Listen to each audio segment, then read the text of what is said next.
Марем и ее дочь Газдиевы только из больницы. Двое детей, как и еще трое родственников после отравления угарным газом. Все еще остаются под наблюдением врачей. Верят с трудом, что пережили эту ночь. 7 человек в итоге оказались на больничной койке. Накануне вечером к Марем Газдиевой приехали гости с ночевкой.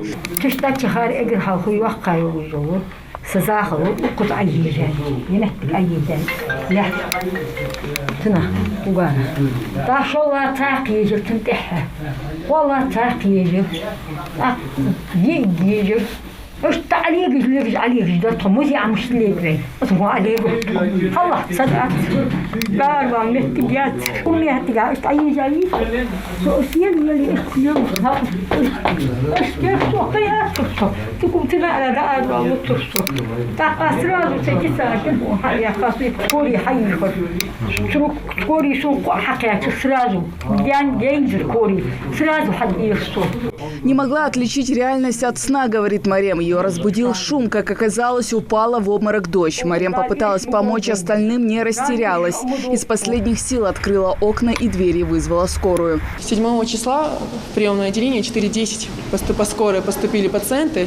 Семья, мама и 4 дочки с подозрением на отравление угарным газом.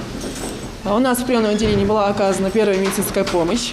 По жалобам пациенты предъявляли жалобы на общую слабость, головные боли, головокружение, тошноту.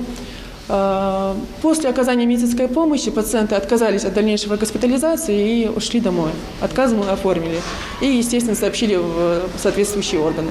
Взрослые быстро пришли в себя, а вот дети 7 лет и года намного позже. Жители сельского поселения Барсуки, они госпитализированы в состоянии средней тяжести, госпитализированы к нам в педиатрическое соматическое отделение.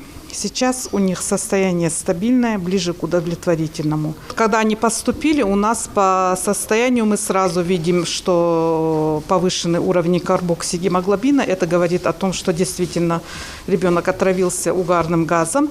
И у обоих детей была гипогликемия, то есть сниженный уровень глюкозы крови. Чтобы разобраться в причине утечки газа, на место выехали сотрудники МВД, МЧС и газовой службы. Картину случившегося восстановили быстро. Причина отравления угарного газа послужила то, что на газовом котле находится гофрированная труба. Она не предназначена для котлов. Она отошла и не была закреплена хомутами. Вот эта гофрированная труба, она предназначена для вытяжки, но не для котлов, потому что она имеет специфику прогорать, она может деформироваться. Там труба должна быть жесткая, установленная, сделана из стали, но только не с алюминия. Поэтому она отошла, и получился угарный газ. Вышел в комнату, и люди отравились угарным газом. Чтобы предотвратить подобные случаи, газовики ежегодно проверяют своих абонентов на правильное подключение и техническую исправность газового оборудования. Вот только жители трехэтажного дома не являются их абонентами. Этот дом построен еще года 6-7 назад. Лет 5, наверное, как жильцы вселились сюда. Дом первоначально был планирован как учительский дом, 8-квартирный. Потом подрядчики от себя еще понастроили. И вот у нас получится вот такой дом, 18-квартирный. Ну, тут у них этажи есть, все такое. Но дом, по сути, еще не оформлен, но он находится на стадии оформления. По словам главы администрации, дом сдадут в эксплуатацию только через 3 месяца. Вот только жильцы переехали сюда еще 5 лет назад. А многие хозяева сами установили вытяжки, проведя трубы без учета всех мер безопасности. Объясняют, централизованная вытяжная система не справляется со своей задачей. По этому случаю работает следственная группа. А газовики предупреждают о своевременном обслуживании газового оборудования. Котлы индивидуального отопления надо осматривать ежегодно.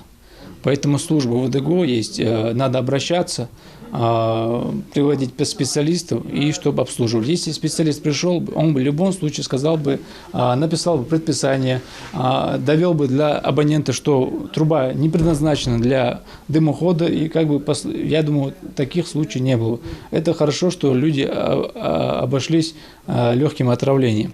Большинство жителей, конечно же, предусмотрительно не надеются только на открытые горелки и обогреватели. Но дома, которые всю зиму обогревает так называемая печь девка-буржуйка тоже не редкость. И если Газдиевым, можно сказать, даже повезло, отделались испугом, то не все могут надеяться на такую удачу. Хава Газикова, Адам Гулоев, Адам Далаков, Новости 24.